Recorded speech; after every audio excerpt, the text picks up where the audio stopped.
So magandang araw mga kasiyasat at welcome po sa bayan ng San Rafael, Bulacan. At dito naman natin ipipicture yung mga lumang bahay o heritage places, heritage houses dito sa San Rafael, Bulacan. So pagpasensyahan nyo na mga kasiyasat at ngayon na lang po ulit tayo nakapag-vlog. So asahan nyo po ngayon ay tuloy-tuloy na po ang ating vlog. Hindi po tayo nakapag-vlog ng ilang buwan dahil po sa ating trabaho at sa mga personal po na mga bagay na inaasikaso natin.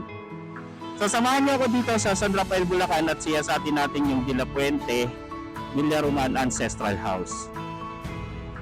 Muli ako po si Jabs at welcome po sa ating channel. Lumilipas ang panahon, kabiyak ng ating gunutan, ang mga punot halaman. Bakit kailangang lumisan? Panapanahon ng pagkakataon, may babalik bang kahapon?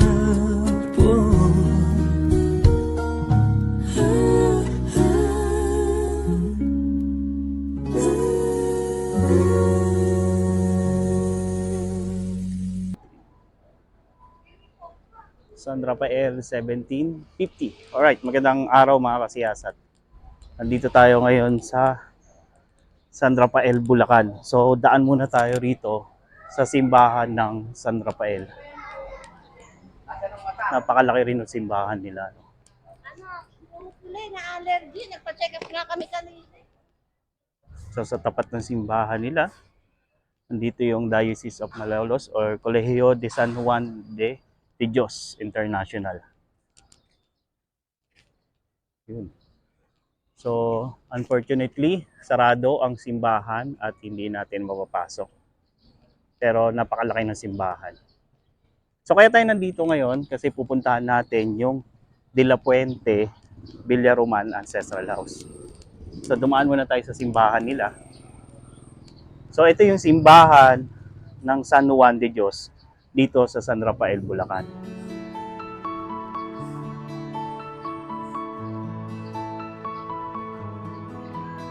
So yun, hindi tayo makapasok kasi sarado ngayon. Tingnan lang natin yung kanilang markings.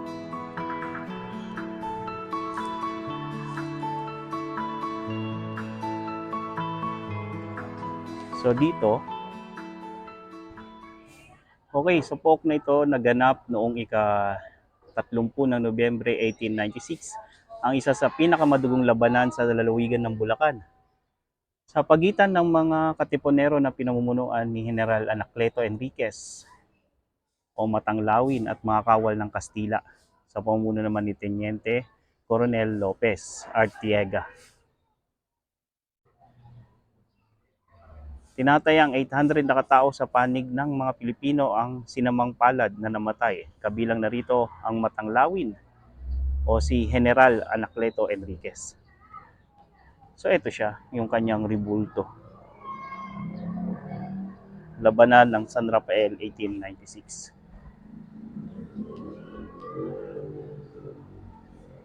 Alright, sayang no? Hindi natin mapasok yung simbahan.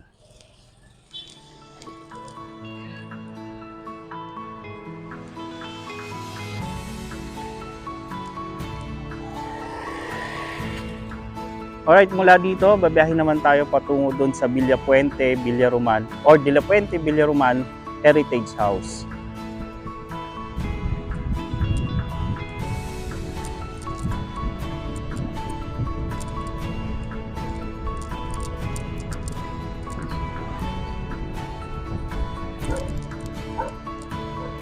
So dito, titingnan nyo, bagong gawa. Siguro ano to, eskwelahan din, Polytechnic College.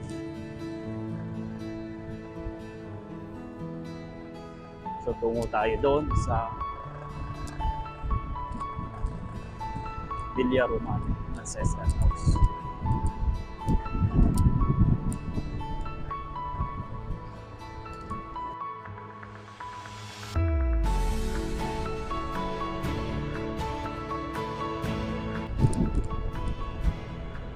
So dito may nadaanan din ako.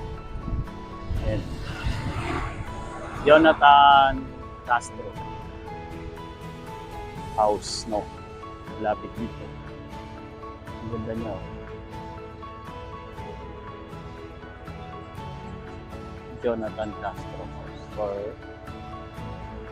orthopedic surgeon. Doctor pala siya. Medical doctor.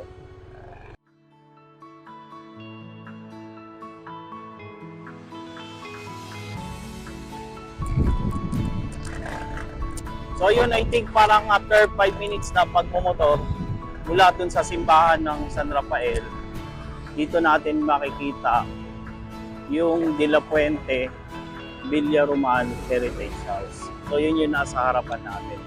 So katabi siya ng, I think, subdivision na ito. So baba muna tayo. Tingnan natin kung makakapasok tayo sa loob.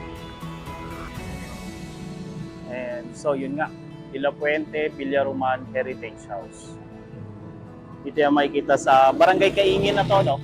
Barangay Kaingin, San Rafael, Bulacan. So di ko alam kung makapasok tayo or makita man lang yung gilid. Yung kabuuan lang ng bahay. Subukan natin.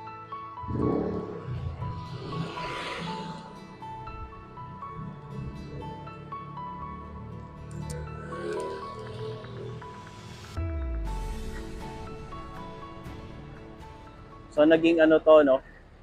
Naging gathering place ng mga tao, yung mga bigating tao dito sa San Rafael, Bulacan noong unang panahon. So wala siyang tao dito. Nakalak. Kung makikita nyo, may marker yan sa loob. Alright.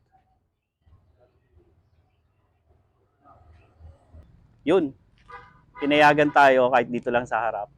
At maraming salamat kay Sir Joshua na katiwala nila rito. So sir, okay lang po umikot lang dito, sir. Salamat po. So nandito yung marker nila. Okay lang po. Pwedeng po tayong marker, sir. Kailan na ilagay itong marker na to? 1 year ago. So ito na yung marker. De La Puente Villaroman Ancestral House.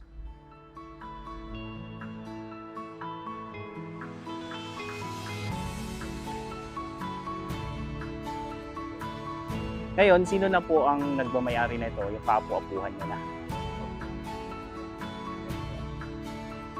So, sila pa rin ang boss mo yun. Sila pa rin yung nakatira rito ngayon. So, yun. So, yun. Napayagan naman tayo. Hanggang dito lang. So, maraming salamat ulit kay Sir Joshua. At sa Villaroman family pa rin ang mayari na ito. Castro na. So yun na yung mga apo. Pang ilan pamangkin. Pang ilan generation na kaya yon? Wala na yung unang generation. Pangalawa na. Pangalawa. Okay. So yun, nakita natin yung NHCP marker. At sana soon, pag napanood to nila sir, makakapasok tayo sa loob. Pero okay na tayo at nakita natin to. Napaka-historical na place. So maraming salamat po sir. Tay. God bless po. Salamat po. So, labas na tayo. At kahit pa paano napayagan tayo makita sa loob. Thank you, sir.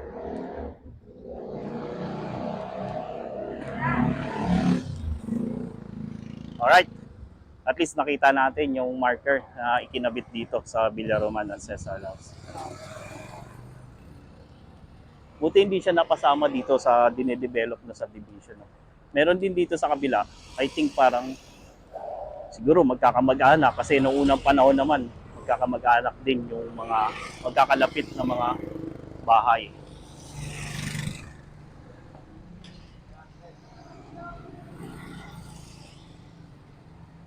So yun, nakita natin yung De La Puente Villaroman Ancestral House at maraming salamat sa inyong pagsama sa akin dito sa San Rafael, Bulacan. Muli, ako po si Jobs at bye-bye.